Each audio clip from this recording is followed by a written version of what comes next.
Hey everybody, welcome to the weekly show where we take a look back and forward at some of the biggest news affecting the sport that we love. Whether it's a broken home run record, a famous player's birth, or a major franchise trade, we'll have it all covered. I'm Jeff Lambert, and this is This Week in Baseball History.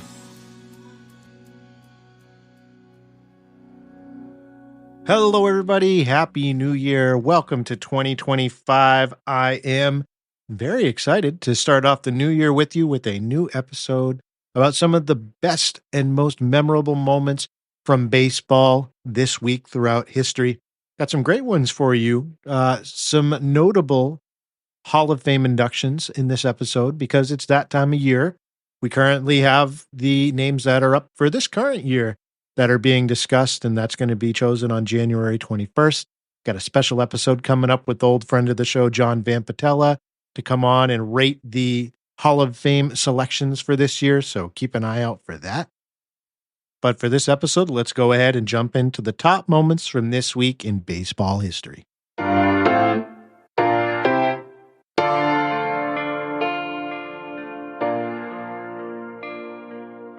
On December 30th, 1935, the great Sandy Koufax was born. That's right, Sandy, one of the greatest, most dominant pitchers the game has ever seen, was born on this day in Brooklyn, New York.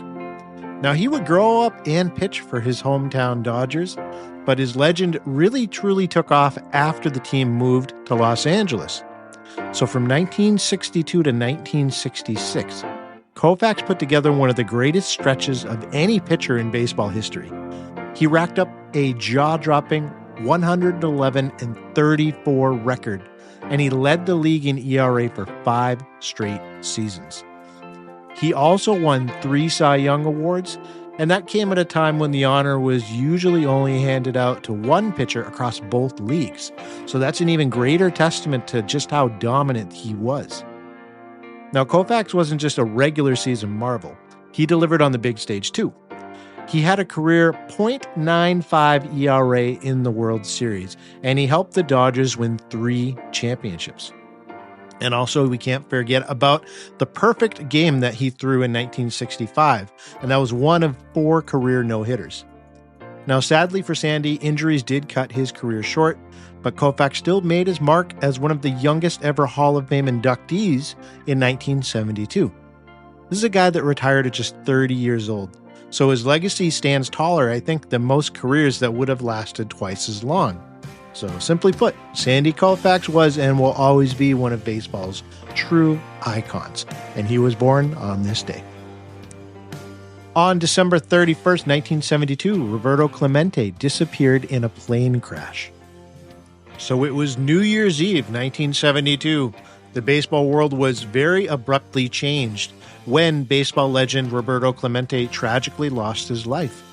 The Pittsburgh Pirates legend had chartered a cargo plane to deliver aid to Nicaragua after a devastating earthquake. Now, Clemente was known for being a big humanitarian, and he insisted on going with the flight to ensure that the supplies actually reached the victims. So shortly after takeoff from San Juan, Puerto Rico, there was this plane that had been very heavily overloaded and was mechanically faulty, and the plane crashed en route into the Atlantic Ocean. Now, Clemente was only 38 years old when this happened, and he left behind a legacy that extended far beyond baseball. After the crash occurred, there were efforts to recover both the plane and Clemente's body, but they were unsuccessful. And the crash site has become this really somber place of remembrance. You can actually travel there by boat to the spot. But as recently as 2022, on the 50th anniversary of his death, Clemente's family shared that there was a renewed hope that there could be some recovery of, what was left from the crash at the site, because researchers believe they've identified the approximate location of the wreckage. But there's concerns over the fragility of what's left from the crash, and the family was led to consider that, look, this is already a sacred site for Roberto Clemente. We're going to leave it alone rather than to attempt a recovery. And in that same year, the crash site was added to the U.S. National Register of Historic Places, which I think is a fitting tribute to a man who really gave so much, even in his final moments, for other people. So Clemente's story, is one of baseball's most inspiring and heartbreaking legacies. And it just makes him more than a Hall of Fame player, I think, to a lot of people. Just a good all-around human. And to see a life cut short in that way, certainly a sad, sad moment. On January 1st, 1943, New Year's Day, Negro League star Josh Gibson suffered an emotional breakdown. So yes, it was January 1st, 1943. The great Josh Gibson experienced a severe health crisis, and he collapsed at his home and lost consciousness for an entire day. Now, luckily, he was found and admitted to a local hospital in Pittsburgh, and he remained there for 10 days. And during his stay, doctors did several tests. They ended up diagnosing him with a brain tumor, and they recommended immediate surgery. However, Gibson was really apprehensive about the potential risks of that kind of a procedure, and he declined the operation. So, despite that serious health scare, Gibson really showed his resilience here, because he tried to recover as quickly as possible, and he was released from the hospital in time to join his team, the Homestead Grays, for spring training in Hot Springs, Arkansas, that very spring. Now, remarkably, that season, even after this health scare, he played at an elite level. He hit over 400 in that 1943 season. But as we know from his story, his health issues persisted, and later that year he fell into a coma related to the brain situation, and he would never play baseball again. On January 2nd, 1977, MLB Commissioner Bowie Kuhn suspended Atlanta Braves owner Ted Turner for 1 year because he was charged with tampering violations due to the signing of free agent outfielder Gary Matthews.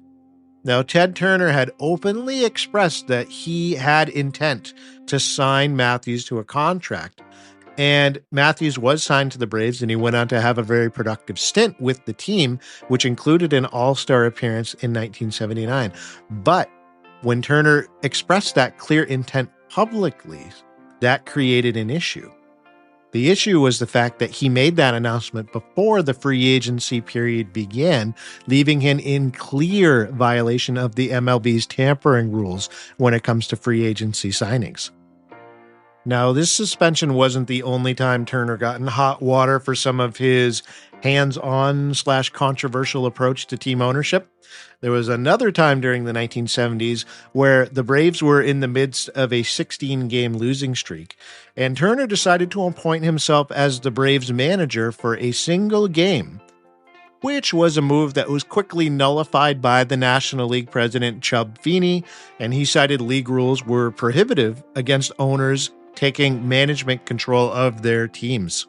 So Ted Turner, very colorful owner for the Atlanta Braves, 2 different occasions to kind of remember him. Might be worthy of an episode in the future, we'll see. On January 3rd, 1962, construction of the futuristic Houston Astrodome began. So the year kicked off as a very exciting milestone for Houston baseball fans because the club broke ground on this new stadium. And this undertaking was a project that is going to forever change people's expectations for sports venues. So in true Lone Star State fashion, the ceremony was anything but ordinary for this groundbreaking. Instead of traditional shovels, dignitaries fired Colt 45 pistols loaded with blanks into the ground, which symbolically marked the start of construction for what was then known as the Harris County Dome Stadium. So just to explain, I guess in a nutshell, the Astrodome, which was often called the eighth wonder of the world, was this marvel of engineering for the time period. It was really innovative, especially for sports. There's some reasons why. To summarize, the Astrodome was going to be the first fully enclosed air-conditioned stadium, which would provide a comfortable environment for both players and fans, especially in an area like Houston where that heat and unpredictable weather was a constant issue. So the Astrodome was built. It eventually opened its doors in 1965. It not only hosted the Houston Colt 45s, who became the Houston Astros, but it also became a really in-demand venue for football games, concerts, and even rodeos. Now, I did a whole episode covering the Houston Colt 45s, and I covered even more information about the Astrodome. If you'd like to listen to that episode, I'll put a link in the show notes. On January 4th, 1942, Rogers Hornsby made the Hall of Fame. Rogers is one of the greatest hitters to ever step onto a baseball diamond, and on this date, he made it to the Hall. He was known by both teammates and the press as being this guy with really intense focus and an unmatched work ethic. He was nicknamed the Raja, and he earned 78% of the vote, and that allowed him to become just the 14th player, making it to Cooperstown. So Hornsby's numbers during his career are just jaw-dropping. Let me just go through them quickly. He had a .358 career batting average. That's still the highest in National League history. He had a staggering .424 batting average in 1924. Those numbers should seem otherworldly to you. That .424 average remains the highest in the National League during the 20th century. And this wasn't just a case of a player being very consistent at the plate. Rogers Hornsby was downright dominant during his time. He's often mentioned alongside Ted Williams because, alongside Ted, he's one of the only players to win the Triple Crown twice, proving that he didn't just hit for power, but he could hit for average in equal measure. Now, let's not forget Rogers Hornsby's legacy of leadership, too. He played a critical role in helping the Cardinals win their first ever World Series championship in 1926 as a player-manager. And finally, on January 5th, 1943, World War II delayed the upcoming season start date for Major League Baseball. Yes, that's right. MLB teams agreed to delay the start of the season during this year and move spring training closer to home. The reason was that the Office of Defense Transportation issued a mandate that it was important for all aspects of American life to conserve resources for the war effort. So teams responded by swapping their usual sunny southern training sites for colder northern locations to be able to conserve fuel and to be able to help with the war effort. So this was an entirely different kind of preseason in baseball history. You had the Brooklyn Dodgers conduct their spring training up at a camp at Bear Mountain in New York, where they had to brave chilly weather and rugged terrain. The Yankees, who were no strangers to luxury, of course, made the best of things by playing their preseason games in Atlantic City, and they held workouts on the beach right there. The Cardinals ended up training in Camp Girardeau in Missouri, so every team did their part for the war effort. You saw resorts and armories and even university gyms become these makeshift training sites for baseball teams. And it really proved that baseball could keep going no matter the circumstances at hand.